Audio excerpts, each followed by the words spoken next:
Hello friends, today we are going to discuss 12th class book Flamingo, chapter 5 Indigo, written by Louis Fisher.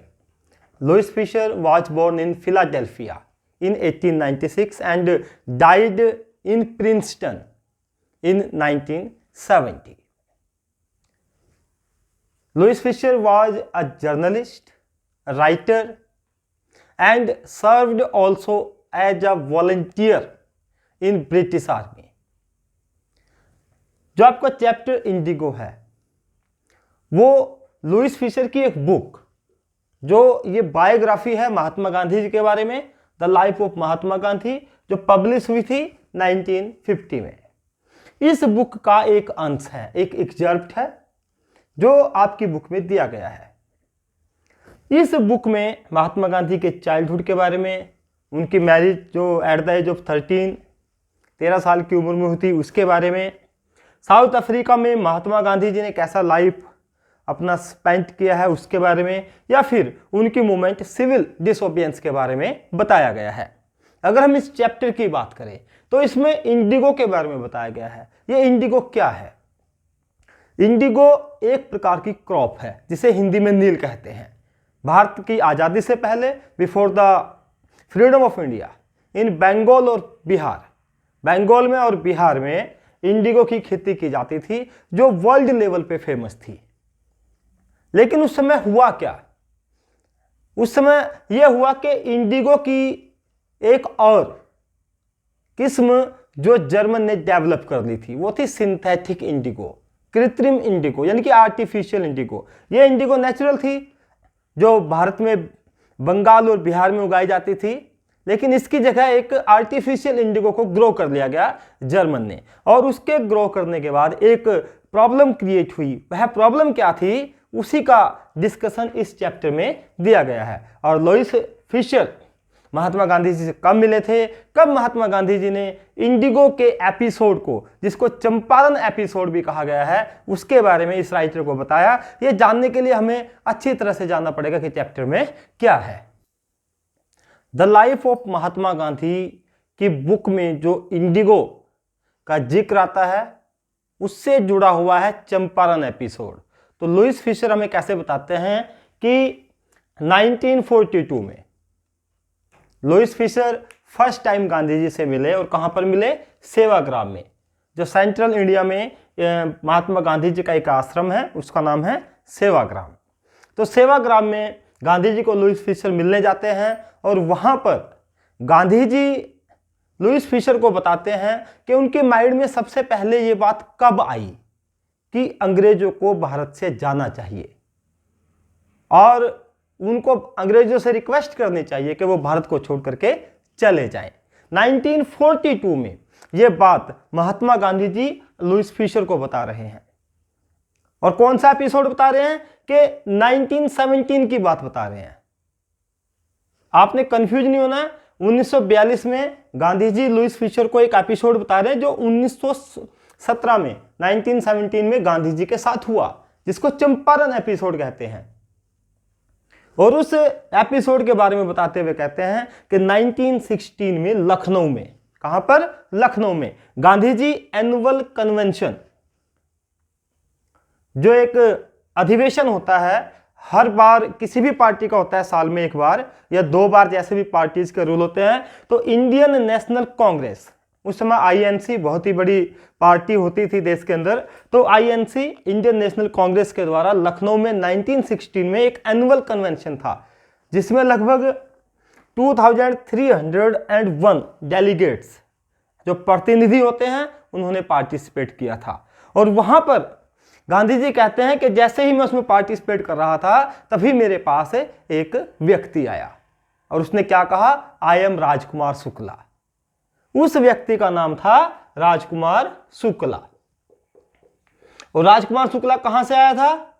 Rajkumar Shukla आया था बिहार से, बिहार के Champaran district से। कौन से जिले से? बिहार का एक जिला है जिसका नाम है चंपारण। और राजकुमार शुक्ला ने गांधी जी से रिक्वेस्ट की कि मेरे साथ आप कहां पे चलो? चंपारण चलो। राजकुमार शुक्ला वॉज अ पीजेंट, एक किसान था। और चंपारण में जो बिहार में है, वहां पर इंडिगो से रिलेटेड कोई एग्रीमेंट किया हुआ था ब्रिटिशर्स ने, अंग्रेज लोगों ने, जो अंग्रेज जमींदार थे, जो अंग्रेज किसान थे, उन्होंने भारत के लोगों से एक एग्रीमेंट किया हुआ था। और वह एग्रीमेंट इंडिगो के बारे में था। और एग्रीमेंट क्या था कि जो इंडियन पीजेंट्स हैं वो ब्रिटिश लैंडलॉर्ड्स की जमीन पर, क्योंकि जमीनें सारी किसकी थी उस समय, आजादी से पहले अंग्रेजों की, तो उस जमीन पर भारत के किसान काम करते थे।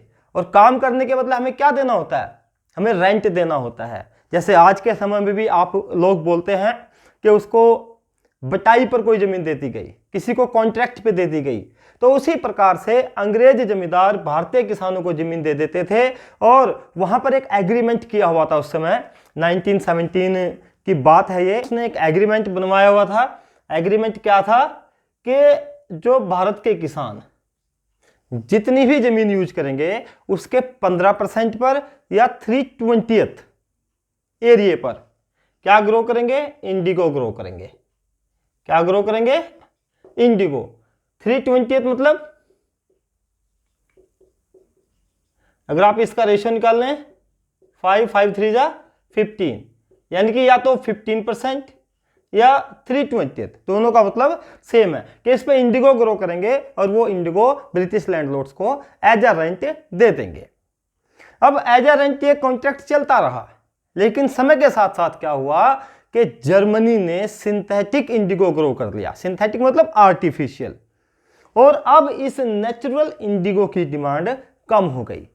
अब अंग्रेज जमींदारों ने क्या कहा कि अब आपको ये 15% पे इंडिगो ग्रो नहीं करना है, आप हमें जितने समय का कॉन्ट्रैक्ट है, जितने भी समय का उस समय कॉन्ट्रैक्ट रखा होगा, 10 साल का, 15 साल का, 20 साल का, जो एक कॉन्ट्रैक्ट, जो एक एग्रीमेंट हुआ होगा कि जितने साल बाकी के रह गए हैं उतने के लिए हमें कंपनसेटरी मनी देते हैं, हमें पैसा देते हैं कि आने वाले समय में आप 15% इंडिगो ग्रो करके जितना पैसा हमारा बनता है आप इंडिगो ग्रो मत करें, और वो पैसा हमें देते हैं। तो कुछ जो किसान थे, जो पीजेंट्स थे, कहाँ के, चंपारण के, जो बिहार में डिस्ट्रिक्ट है, वो तो एग्री हो गए इस बात पे, और उन्होंने अंग्रेजों को उतना पैसा दे दिया कि भाई ये इंडिगो की कंपनसेटरी मनी आप ले लीजिए।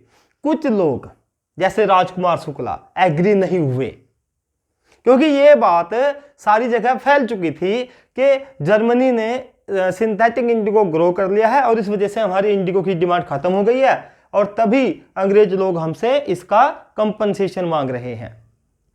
तो जिन लोगों ने पैसे दे दिए थे, अब वे लोग भी उन लोगों के साथ, उन पीजेंट्स के साथ आ गए जिन्होंने पैसे नहीं दिए थे, क्योंकि उनको भी यह बात पता चल चुकी है कि हमने तो इनको कंपनसेटरी के रूप में जो पैसा दिया है वो गलत दे दिया है। अब यहां पर एक झगड़ा उत्पन्न हुआ, और उस झगड़े को लेकर के, उस बात को लेकर के राजकुमार शुक्ला गांधी जी के पास आया। कहां पे आया, 1916 में लखनऊ में, जिस एनुअल कन्वेंशन में गांधी जी पार्टिसिपेट कर रहे थे, भाग ले रहे थे, वहां पर आया।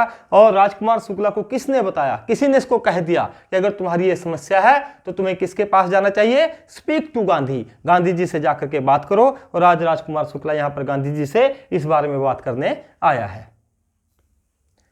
अब राजकुमार शुक्ला गांधी जी से रिक्वेस्ट कर रहा है, फिक्स अ डेट, एक डेट फिक्स कर दीजिए। कहां आने की, चंपारण जो बिहार में है। गांधी जी आज से पहले कभी चंपारण बिहार नहीं गए थे, और चंपारण कहाँ था, वो foot hills of Himalayas, Himalaya की तलहटी में था। नेपाल का जो किंगडम है, नेपाल का जो साम्राज्य है, राज्य है, उसके पास था, और बिहार में था। तो गांधी जी ने कहा कि मेरी तो अपॉइंटमेंट कानपुर में है, मुझे कानपुर जाना है, और उसके बाद और भी बहुत सारी अपॉइंटमेंट्स हैं, मैं वहां पर जाऊंगा। आई हैव नो टाइम, मेरे पास टाइम नहीं है। कहां जाने के लिए, चंपारण जाने के लिए। लेकिन राजकुमार शुक्ला इलिटरेट जरूर था, अनपढ़ जरूर था, लेकिन रेजोल्यूट था, डिटरमाइंड था, एक जिद्दी किस्म का व्यक्ति था। तो जहां जहां गांधी जी जाते, गांधी जी कानपुर गए, वहां चला गया। जहां जहां गांधी जी गए वहां पर उनके साथ चलता रहा, और एट लास्ट गांधी जी अहमदाबाद के पास जो अपना एक आश्रम था, साबरमती आश्रम, सेवाग्राम आश्रम महाराष्ट्र में है, और जो अहमदाबाद में है वहां पर साबरमती आश्रम है। वहां पर साबरमती आश्रम में चले गए, लेकिन राजकुमार शुक्ला वहां पर भी इनके पीछे चलता रहा, क्योंकि राजकुमार शुक्ला उस एग्रीमेंट में एक शेयर क्रॉपर था। शेयर क्रॉपर किसे कहते हैं? जो फसल में अपना शेयर रखता हो, कि उस फसल में 15% इंडिगो हमें अंग्रेजों को देनी थी, अंग्रेज जमींदारों को देनी थी, लेकिन अब हमसे वो कंपनसेटरी मनी मांग रहे हैं, पैसा मांग रहे हैं। तो गांधी जी इस इलिटरेट बट रेजोल्यूट पीजेंट राजकुमार शुक्ला को देख करके कि ये हमेशा मेरे पीछे आ रहा है, इससे इंप्रेस होकर के इसको कह देते हैं कि ठीक है, उसको बताते हैं कि इस दिन मेरी एक अपॉइंटमेंट कलकत्ता में है, जिसको आजकल क्या ना कहते हैं, कोलकाता, जो पश्चिम बंगाल में है, कि मेरी एक अपॉइंटमेंट है पश्चिम बंगाल कलकत्ता में, वहां पर आप उस डेट को आ जाना और वहां पर मैं तुम्हारे साथ चलूंगा। महीने ऐसे ही गुजर गए और वह फिक्स डेट राजकुमार शुक्ला को याद थी। राजकुमार शुक्ला वहां पर कलकत्ता में गांधी जी की वेट करने लगा, वहां पर बैठा रहा। जब गांधी जी वहां पर अपने सभी कार्यों से फ्री हो गए, तब गांधी जी राजकुमार शुक्ला के साथ पटना की ट्रेन में, जो बिहार जाती है, बिहार की राजधानी कैपिटल ऑफ बिहार पटना, पटना की ट्रेन में बैठ करके राजकुमार शुक्ला के साथ चल पड़े। अब पहुंच गए पटना। अब पटना किसके पास जाएं? राजकुमार शुक्ला तो इलिटरेट था, अनपढ़ था, कैसे पूरी इंफॉर्मेशन देता? तो वे गए सीधा राजेंद्र प्रसाद जी के पास। राजकुमार शुक्ला गांधी जी को राजेंद्र प्रसाद के पास लेकर के गए। राजेंद्र प्रसाद कौन थे? जो उस समय इंडियन नेशनल कांग्रेस के प्रेसिडेंट थे और बाद में भारत के फर्स्ट प्रेसिडेंट बने, पहले राष्ट्रपति बने। लेकिन जब राजकुमार शुक्ला और गांधी जी राजेंद्र प्रसाद के घर गए, वहां पर राजेंद्र प्रसाद जी नहीं थे, वे आउट ऑफ टाउन थे। और राजेंद्र प्रसाद के जो सर्वेंट थे आगे, जो घर पे रखवाली करते थे, नौकर वगैरह, वो जानते थे राजकुमार शुक्ला को, क्योंकि Rajkumar Shukla was an untouchable person, अछूत जाति से संबंध रखता था, जो दलित था उससे संबंध रखता, दलित जाति से, तो उनको अनटचेबल समझा जाता था उस समय। तो उन्होंने राजकुमार शुक्ला को नीचे जमीन पर बैठा दिया और गांधी जी को भी वहीं बैठने के लिए कहा, क्योंकि the servants of Rajendra Prasad didn't know about Mahatma Gandhi, क्योंकि उसके नौकर महात्मा गांधी के बारे में जानते नहीं थे। They considered Gandhi ji an another peasant, उन्होंने गांधी जी को एक दूसरा कोई किसान सोचा कि ये भी राजकुमार शुक्ला के साथ आया है, कोई किसान होगा। और उन्होंने महात्मा गांधी जी को अलाउ नहीं किया, जो वहां पर कुआं था, वेल था, कि उसमें बकेट से पानी ले ले, क्योंकि उनका मानना था अगर ये बकेट से पानी लेगा, ये तो दलित है, अनटचेबल है, अगर ये पानी लेगा तो सारा का सारा पानी क्या हो जाएगा? पोल्यूट हो जाएगा। इस प्रकार से हमें यह भी देखने को मिलता है कि अनटचेबिलिटी किस प्रकार से आजादी से पहले भारत में एक डेंजर शेप में थी। अब गांधी जी और राजकुमार शुक्ला जब राजेंद्र प्रसाद के घर गए तो राजेंद्र प्रसाद पटना में उनको नहीं मिले। उसके बाद गांधी जी ने सोचा कि मुझे पहले मुजफ्फरपुर जाना चाहिए। कहाँ जाना चाहिए? मुजफ्फरपुर। मुजफ्फरपुर एक दूसरा डिस्ट्रिक्ट है, कई जिलों को मिला करके एक डिवीजन बनती है, और 4-5 जिले थे जिनकी जो डिवीजन थी वो तिरहुत थी। तिरहुत भी एक जिला है, मतलब कई जिले मिलकर के एक डिवीजन बनता है, और उन्हीं जिलों में से एक जिले को हम डिवीजन बना देते हैं। तो मुजफ्फरपुर, चंपारण, तिरहुत और 1-2 जिले और, उनको मिलाकर के एक डिवीजन बनाई हुई थी, और उसका हेडक्वार्टर कहां था? तिरहुत में था। तो गांधी जी ने सोचा कि चंपारण तो मुजफ्फरपुर के बाद आएगा, पहले मैं मुजफ्फरपुर जाता हूं और वहां पर जाकर के पूरी इंफॉर्मेशन लेता हूं, क्योंकि Rajkumar Shukla was unable to give the whole information about the sharecroppers, क्योंकि उसको पता ही नहीं था कि वास्तव में बात क्या है। वो तो केवल के हमारे साथ अन्याय हो रहा है, इनजस्टिस हो रहा है, इसलिए गांधी जी के पास गया था। तो गांधी जी मुजफ्फरपुर जाने से पहले एक टेलीग्राम करते हैं प्रोफेसर को, जिसका नाम है जेबी कृपलानी। मुजफ्फरपुर में एक आर्ट कॉलेज है और उस कॉलेज में एक प्रोफेसर हैं जेबी कृपलानी, जिसको गांधी जी टैगोर शांति निकेतन स्कूल में मिले थे, क्योंकि गांधी जी पूरे इंडिया में घूमते रहते थे तो उनकी जानकारियां होती रहती थी। तो टैगोर शांति निकेतन स्कूल में जेबी कृपलानी से उनका वहां पर भेंट हुई थी, वार्ता हुई थी, और इसलिए उन्होंने इस प्रोफेसर को एक टेलीग्राम डाल दिया कि मैं आ रहा हूं। और 15 अप्रैल 1917 को लगभग आधी रात का समय होगा जब गांधी जी मुजफ्फरपुर पहुंचे, और वहां पर बहुत सारे स्टूडेंट्स ने प्रोफेसर जेबी कृपलानी के साथ इनका वेलकम किया। उस समय जो लोग गवर्नमेंट जॉब में होते थे, जैसे एक यहाँ पर प्रोफेसर मलकानी हैं जो एक गवर्नमेंट स्कूल में प्रोफेसर थे, तो वही ऐसे लोगों को अपने घर पे ठहराते थे, अपने घर पे उनको स्टे कराते थे, क्योंकि जो आम लोग थे, जो दलित लोग थे, जो कमज़ोर लोग थे, जो एक्सप्लॉइटेड पीपल थे, उनकी इतनी हिम्मत नहीं होती थी कि महात्मा गांधी जैसे लोगों को अपने घर पर वो स्टे करा सकें। भले इकोनॉमिक रूप से नहीं कि वो स्टे नहीं करा सकते थे या गांधी जी उनके घर रुकना नहीं चाहते थे, इस वजह से क्योंकि गांधी जी जैसे लोग होम रूल की डिमांड करते थे कि हमारे भारत में भारत के लोगों का ही शासन होना चाहिए, और ऐसे लोगों से जो अंग्रेज है वो बहुत ज़्यादा जेलस करते थे कि ये भारत को आज़ाद चाहते हैं। इसलिए अंग्रेज लोग उन लोगों के खिलाफ एक्शन ले लेते थे जो लोग ऐसे लोगों को अपने घर पर स्टे कराते थे।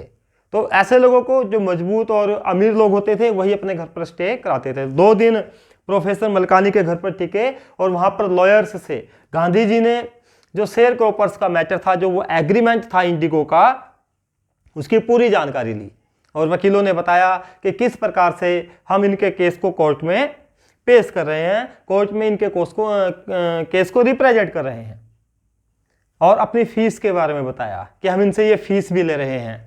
गांधी जी ने उसके बारे में सुनकर के इतनी बड़ी भारी भरकम फीस ले रहे हैं इन किसानों से, गांधी जी ने लॉयर्स को बहुत ही ज़्यादा फटकारा। कहा ये अपने देश के किसान हैं, ये पहले से ही डरे हुए हैं, पुअर हैं, गरीबी का शिकार हैं, एक्सप्लॉइटेड हैं, और आप इनसे इतनी भारी भरकम फीस ले रहे हो। गांधी जी ने उनको जैसे ही डांटा, और बहुत सारे लोग मुजफ्फरपुर पहुंचने लग गए ये सोच करके कि कोई महात्मा नाम का आदमी आया है जो उनके लिए आया है, उनकी सेवा के लिए आया है, और वहां पर पहुंचे और महात्मा गांधी जी को देखने के लिए आ गए। अब गांधी जी एट लास्ट चंपारण पहुंच जाते हैं, और चंपारण जाकर के जो चीज मैंने आपको सबसे पहले बताई थी कि वहां पर एक एग्रीमेंट था। एग्रीमेंट क्या था कि जो भी जमीन जो इंडियन पीजेंट्स हैं वो यूज करेंगे, उस पे 15% पे या 3/20 पे इंडिगो ग्रो करेंगे, और बाकी पे जो मर्जी वो ग्रो कर सकते हैं, और ये एज अ रेंट किसको देंगे? ब्रिटिश लैंडलॉर्ड्स को देंगे। क्योंकि जर्मनी ने सिंथेटिक इंडिगो ग्रो कर ली है, इस वजह से अब जो ब्रिटिश लैंडलॉर्ड्स हैं वो क्या चाहते हैं कि जो ये 15% इंडिगो ग्रो वाला एग्रीमेंट है, हम इंडियन पीजेंट्स को इससे फ्री कर देंगे अगर वो हमें अकॉर्डिंग टू कॉन्ट्रैक्ट, एक बहुत लंबा लॉन्ग टर्म कॉन्ट्रैक्ट था, उसके अकॉर्डिंग जितने पैसे इंडिगो के तौर पे हमारे बनते हैं वो हमें देते हैं। कुछ किसानों ने दे दिए, कुछ ने नहीं दिए। अब लोगों को पता चल चुका है कि सिंथेटिक इंडिगो की डिमांड ज़्यादा है, हमारी इंडिगो की डिमांड समाप्त हो चुकी है। अब वो लोग जिन्होंने उस कॉन्ट्रैक्ट पे साइन कर दिया था, रिलीज होने के लिए पैसा दे दिया था, वो अपना पैसा वापस चाहते थे, और दूसरे लोग जिन्होंने पैसे नहीं दिए थे, साइन नहीं किए थे, वो चाहते थे कि हमें इस कॉन्ट्रैक्ट से ऐसे ही रिलीज किया जाए। अब गांधी जी को पूरा मैटर समझ में आ चुका था, तो अब गांधी जी चंपारण पहुंच चुके हैं, और वहां पर पहुंच करके सबसे पहले मिलते हैं ब्रिटिश लैंडलॉर्ड्स एसोसिएशन के सेक्रेटरी से। जितने भी किसान होते हैं उनकी एक एसोसिएशन होती है, तो उस समय ब्रिटिश लैंडलॉर्ड्स की एक एसोसिएशन थी, और उसके सेक्रेटरी से जाकर के मिलते हैं और कहते हैं कि मुझे पूरे एग्रीमेंट के बारे में बताओ। सेक्रेटरी कहते हैं कि हम किसी भी आउटसाइडर को कोई इंफॉर्मेशन नहीं देते, क्योंकि सेक्रेटरी के लिए गांधी जी एक आउटसाइडर थे। लेकिन गांधी जी खुद को आउटसाइडर नहीं मानते थे, कहते थे मैं भारत में हूं, भारत में मेरा जन्म हुआ है, मैं इंडिया में कहीं भी आ जा सकता हूं, मैं कैसे आउटसाइडर हूं।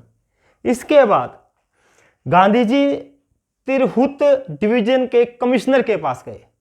मैंने आपको बताया 4-5 जिलों को मिलाकर के एक डिवीजन बनती है, जिसको हिंदी में मंडल कहते हैं, और उस डिवीजन का एक कमिश्नर होता है जो वहां पर बैठता है जहां पर उस डिवीजन का हेड ऑफिस हो।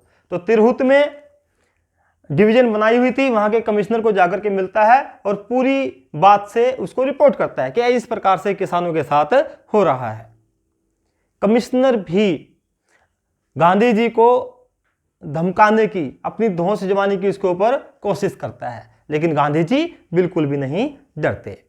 उसके बाद गांधी जी डिसाइड कर लेते हैं कि मुझे यहीं पर रहना है और इन लोगों की समस्या को दूर करके ही जाना है। अब गांधी जी को अपना एक हेडक्वार्टर बनाना था। हेडक्वार्टर का मतलब क्या होता है कि गांधी जी दिन भर जहां मर्जी रहें, शाम को इस जगह मिलेंगे। तो चंपारण जिले का जो भी कार्य होता था वो मोतीहारी में होता था। मोतीहारी को चंपारण की कैपिटल कहा गया।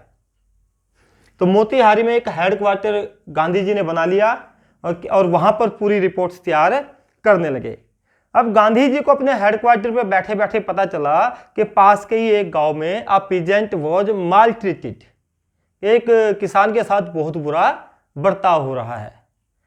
गांधी जी वहां पर एक हाथी पर बैठ करके पहुंचे और रास्ते में ही जो सुपरिंटेंडेंट ऑफ पुलिस होता है, जो एसपी होता है, उसका एक मैसेंजर गांधी जी के पास आया और गांधी जी को कहा कि आप तिरहुत डिवीजन को छोड़ करके चले जाएं, आप यहां नहीं रह सकते। उसको ये मैसेज दिया और गांधी जी ने एक रिपोर्ट तैयार की और उस पर लिखा कि आई विल नॉट लिव, मैं यहां से नहीं जाऊंगा क्योंकि ये मेरा देश है। और इस प्रकार से गांधी जी ने सुपरिंटेंडेंट ऑफ पुलिस के मैसेंजर के द्वारा दिए गए नोटिस को भी ठुकरा दिया, क्योंकि उनका मेन मोटिव क्या थी, शेयर क्रॉपर्स को इस एग्रीमेंट से फ्री कराना। अब गांधी जी ने क्योंकि एसपी सुपरिंटेंडेंट ऑफ पुलिस के मैसेंजर के द्वारा दिए गए जो नोटिस है उसको डिसओबे कर दिया था। अब जब आप किसी गवर्नमेंट या ऑफिशियल्स नोटिस को डिसओबे करते हैं तो आपके अगेंस्ट वारंट निकल जाते हैं। तो गांधी जी को पता था कि मुझे गिरफ्तार करेंगे और उन्होंने गिरफ्तार होने से पहले क्या किया, वे पूरी रात जागते रहे, क्योंकि नोटिस आज डिसओबे किया था, वारंट अगली मॉर्निंग आना था, सुबह को आना था। पूरी रात जागते रहे और सबसे पहले एक टेलीग्राम किया राजेंद्र प्रसाद को। आजकल तो आप मैसेज कर देते हैं, व्हाट्सएप कर देते हैं, या फिर बहुत सारे ऐसे फ़ोन कॉल से आप बता देते हैं, लेकिन उस समय ऐसी कोई सुविधा नहीं थी। तो टेलीग्राम होता था। राजेंद्र प्रसाद को टेलीग्राम किया बिहार में, जो पटना में रहते थे, कहा कि आप जल्दी से अपने कुछ इन्फ्लुएंशियल फ्रेंड्स के साथ आ जाएं, जो आपके साथ ज़्यादा प्रभावी लोग हैं उनके साथ आप यहाँ आ जाएं। और इंस्ट्रक्शंस आश्रम के लिए भी दे दी, क्योंकि ये नहीं पता था कितने दिनों के लिए उनको जेल में रहना पड़ सकता है। जो उनके आश्रम थे, सेवाग्राम या साबरमती आश्रम, उनके लिए जानकारी भेज दी कि आपको इस दौरान क्या करना है। और उन्होंने एक रिपोर्ट वायसराय को भी भेजी, क्योंकि इस समय भारत में अंग्रेजों का शासन था, तो वायसराय ही पूरे मैटर को डील करते थे।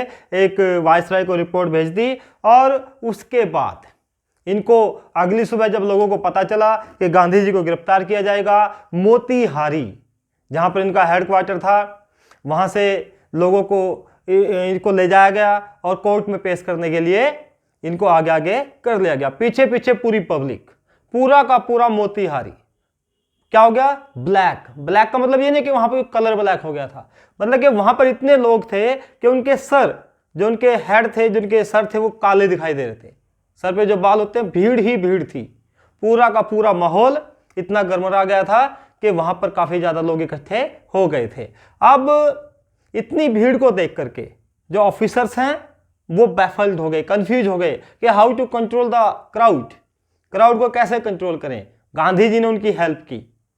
उसके बाद जो प्रोसिक्यूटर था, जो सरकारी वकील था, उसने कोर्ट में जज को कहा कि अभी आप ट्रायल को टाल दें, क्योंकि बाहर बहुत ज़्यादा भीड़ है, अभी आप ट्रायल करेंगे, केस को सुनेंगे, तो आप क्या डिसीजन देंगे, उसके बाद कुछ भी हो सकता है। लेकिन गांधी जी ने कहा कि नहीं, मुझे ट्रायल को टालना नहीं है, मुझे अभी सुनवाई चाहिए। उसके बाद कोर्ट में जज ने गांधी जी को कहा कि आप 120 मिनट्स के लिए, 2 घंटे के लिए आप बेल ले लें, आप जमानत ले लें। लेकिन गांधी जी ने उसको भी मना कर दिया कि मुझे जमानत नहीं चाहिए, मुझे डिसीजन चाहिए।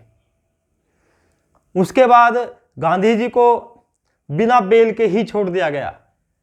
यानी कि भारत के लोगों की इतनी उत्साह, इतना साहस देख करके गांधी जी के मन में ये बात आई कि अंग्रेजों को यहाँ से जाना चाहिए। जो बात मैंने आपको शुरू में बताई थी कि जो लुईस फिशर हैं 1942 में गांधी जी को मिले थे और गांधी जी ने उनको 1917 में, जो ये एपिसोड, जो पूरी कहानी इंडिगो के बारे में बता रहा हूँ, इसके बारे में बताया था और कहा था कि उस समय मेरे दिमाग में, मेरे माइंड में ये बात आई कि अंग्रेजों को भारत से चले जाना चाहिए। तो उस समय गांधी जी को बिना बेल के छोड़ दिया गया और जज ने कहा कि वह कुछ टाइम के बाद, कुछ समय, कुछ दिनों के बाद अपना डिसीजन सुनाएंगे। अब जितने दिनों के बाद वो अपना डिसीजन सुनाएंगे तब तक गांधी जी बिना बेल के, बिना जमानत के बाहर रहेंगे। तो ये एक बहुत बड़ी जीत थी गांधी जी के नज़र में कि हमने अंग्रेजों के जो कोर्ट है, अंग्रेजों के जो ऑफिसर्स हैं, जो अंग्रेज जमींदार हैं, उन सबको अपने आगे झुका दिया। गांधी जी ने टेलीग्राम किया हुआ था राजेंद्र प्रसाद को और इधर से गांधी जी को बिना बेल के छोड़ दिया गया। गांधी जी ने वहां पर यह भी कहा कि मैं ड्यूटीज ऑफ कॉन्फ्लिक्ट, यानी कि कर्तव्यों का द्वंद्व है मेरे अंदर। एक तरफ तो क्या है, I do not want to be a law breaker, मैं कानून को नहीं तोड़ना चाहता, लेकिन कानून तोड़ दिया है नोटिस को डिसओबे करके। उन्होंने कहा कि लीव द तिरहुत डिवीजन, लेकिन नहीं गए। कहते दूसरी तरफ, एक तो मैं कानून को नहीं तोड़ना चाहता लेकिन मैंने तोड़ दिया, ये मेरी ड्यूटी थी नहीं तोड़ना।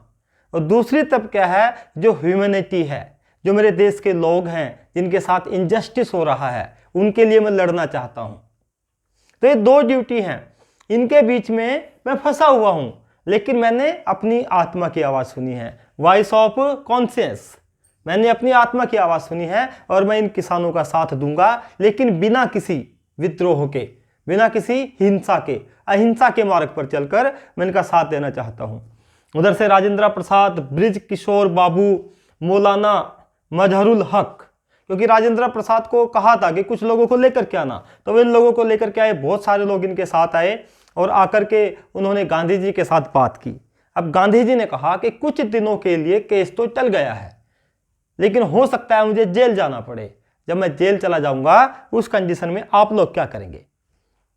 इन्होंने कह दिया कि हम भी चले जाएंगे अपने घर, क्योंकि जब आप ही जेल चले जाएंगे तो हम क्या करेंगे? तब गांधी जी ने कहा, what about the share croppers, what about the poor peasants, जो गरीब किसान हैं उनके बारे में क्या आप उनके बारे में नहीं सोचना आपको?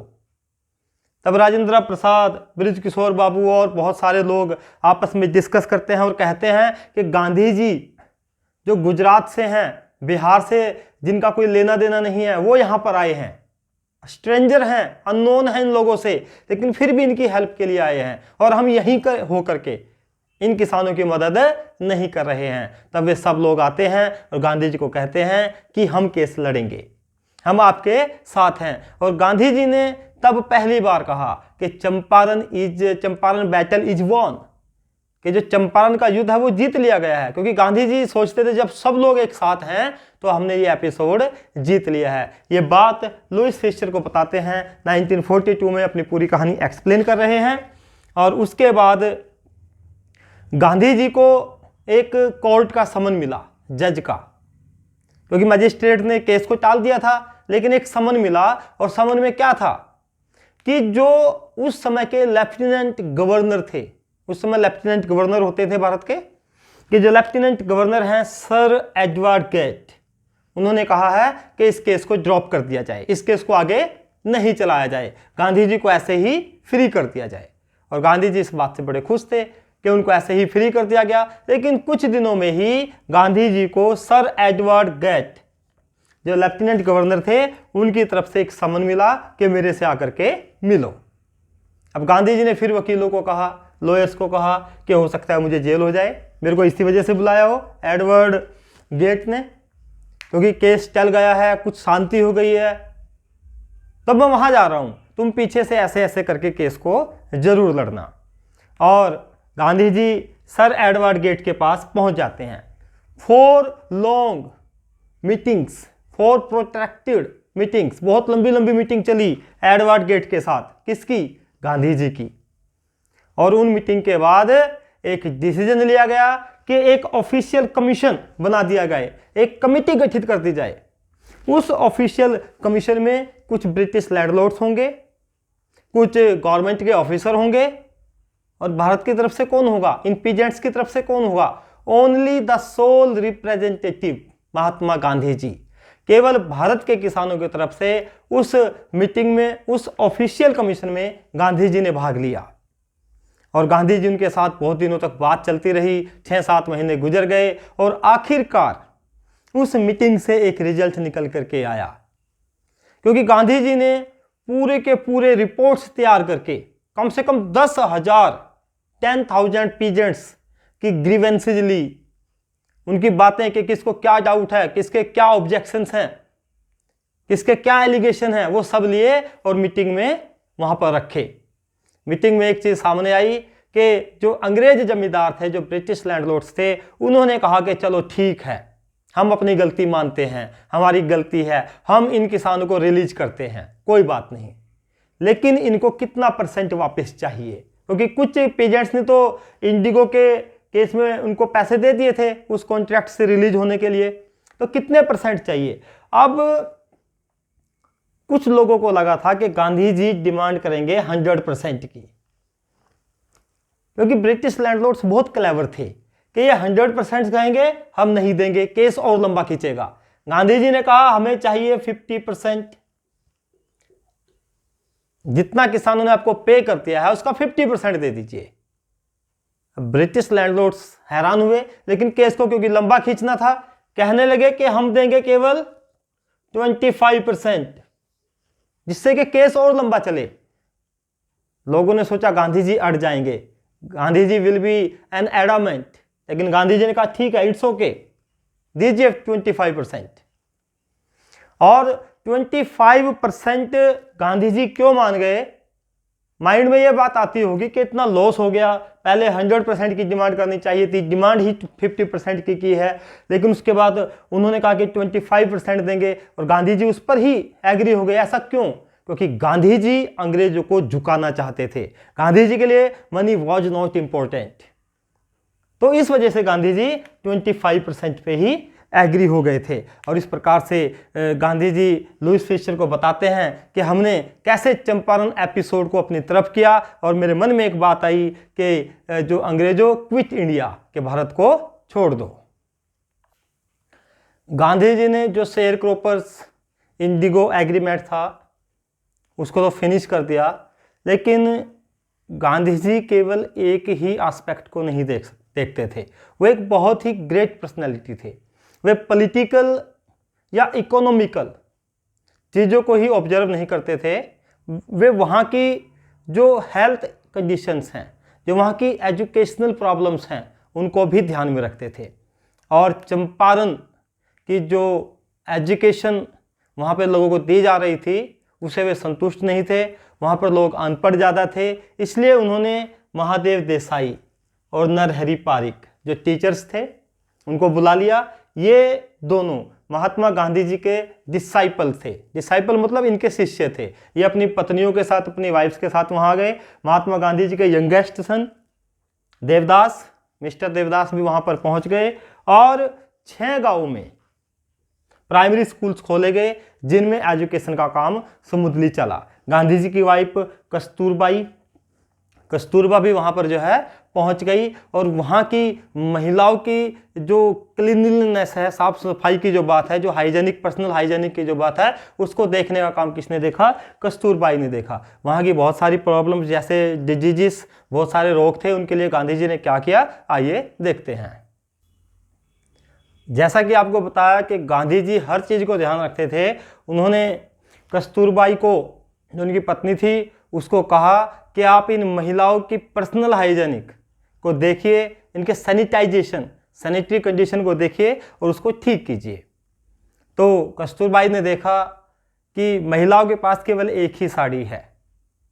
एक महिला तो कस्तूरबाई को अपने हट में लेकर के गई और कहा कि यहाँ पर ना तो कोई अलमारी है और ना ही यहाँ पर सामान रखने का कोई साधन है, कोई ऐसी चीज़ है, और मेरे पास केवल एक ही ये साड़ी है, इसी को मैं पहनती हूँ, इसी को धोती हूँ, इसी को पहनती हूँ। इस प्रकार की ये समस्याएं भी महात्मा गांधी ने वहाँ की बहुत डील की। और वहाँ पर जहाँ तक बात है कि कोई प्रॉब्लम ना हो, शारीरिक कोई फिजिकल डिजीज ना हो, रोग ना हो, उसके लिए भी गांधी जी ने एक डॉक्टर को 6 महीनों के लिए, for 6 month Gandhi ji hired a doctor.